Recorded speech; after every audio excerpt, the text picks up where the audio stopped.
Right, okay. Let's make the campfire bread. We've got a quantity of self-raising flour, about 300 grams, good knob of butter, and the butter gets rubbed into the flour.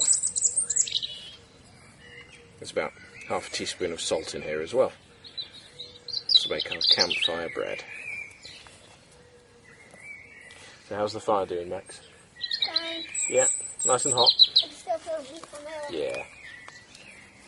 I think campfire bread was an Australian thing, and they call it damper bread.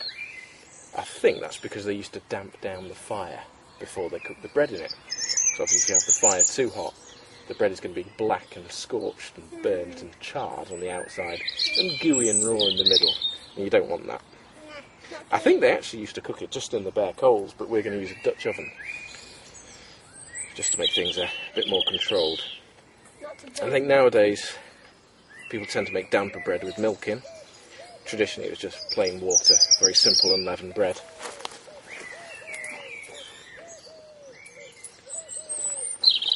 But we're not going to use either, we're going to use a bit of beer. So I've got approximately half volume of liquid to flour. That's getting very gooey now.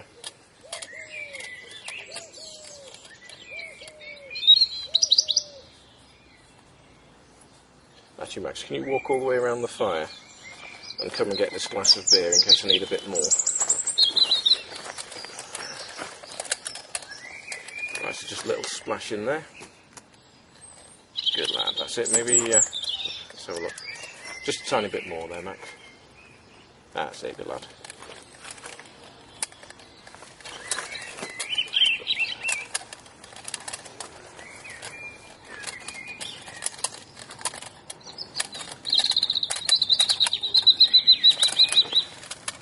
Right, I don't want this to burn. I know the fire's damped down.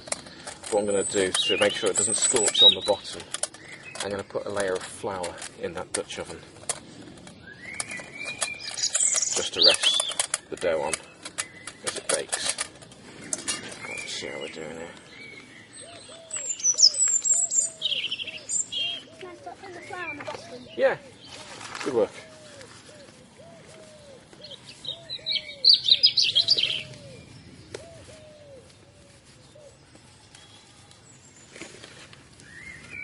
That's it, good lad.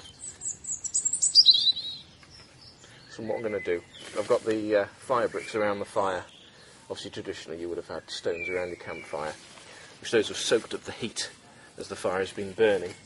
So those are going to give me some heat from the sides for our Dutch oven, but I'll also scoop some hot coals and put it on the lid of the Dutch oven so you've got heat all around.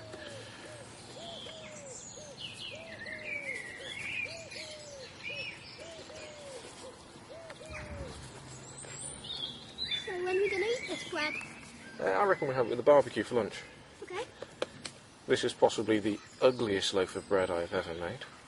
Actually, tell you what, can you bring some of that flour over here? I think we've overdone the beer ever so slightly.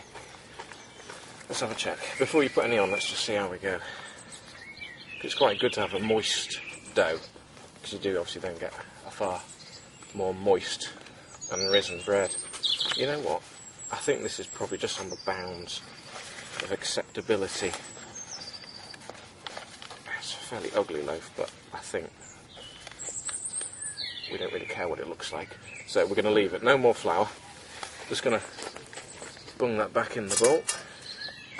That's it. Maybe a bit more flour there. A fair layer of flour in the bottom of that Dutch oven.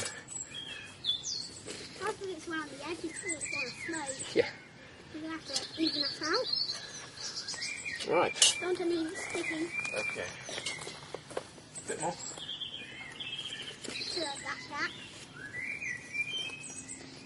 More flour. Because I want a good layer there. Yeah, look at that. Bah. Tell you what, actually, can you put some flour on my hand? That's it. Let's get that flour. Right, okay. So, okay, let's put our loaf in the oven. Put the lid on.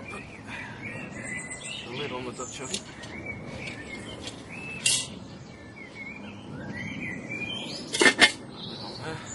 So, anyone on the fire now? Not yet. I'm going to. Oh, bloody. Heat. A nice little heat.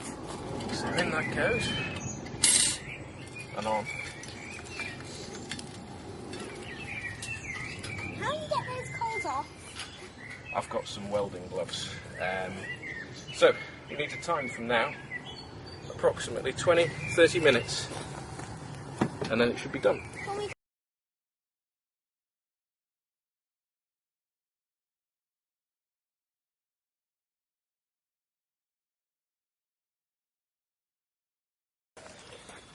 Right. So, should we see if it's cooked or totally raw? Let's see. Yes. Cooked or raw? Okay, let's see if we can. Get the coal off. And you take off. Is it brittle? Oh no, cast iron is strong. I mean, it's brittle enough that if you drop something that's made out of cast iron, then it could shatter. But that's only if you drop it on something hard. Right. Pick it up. Oh! Now, welding gloves are alright for very short stints, but the heat still goes through them. Right, that doesn't look done yet to me. Neither do I. Right, so back it goes. Okay. That just needs a little bit longer, doesn't it? Yeah. Right, so. Okay. Got a few more coals back on, eh?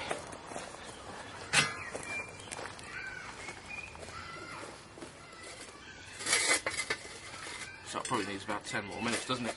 Yeah. At least we know the fire wasn't so fierce that it's just scorched on the bottom. That was my main concern. So hopefully it's cooked nicely and gently. It's not black on the bottom. Shouldn't be. There's no signs of charring at the moment. Put them fire bricks in a bit. Right, leave that a bit longer. That's looking much more like it. Now I wonder if that's cooked the whole way through.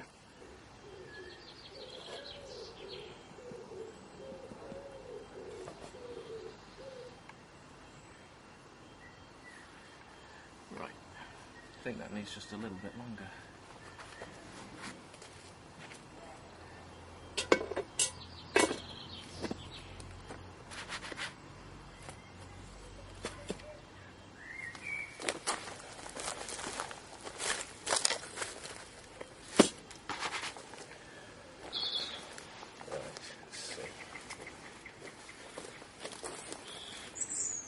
So that's had an extra 10 minutes. So it's probably just had 35 minutes now, is it?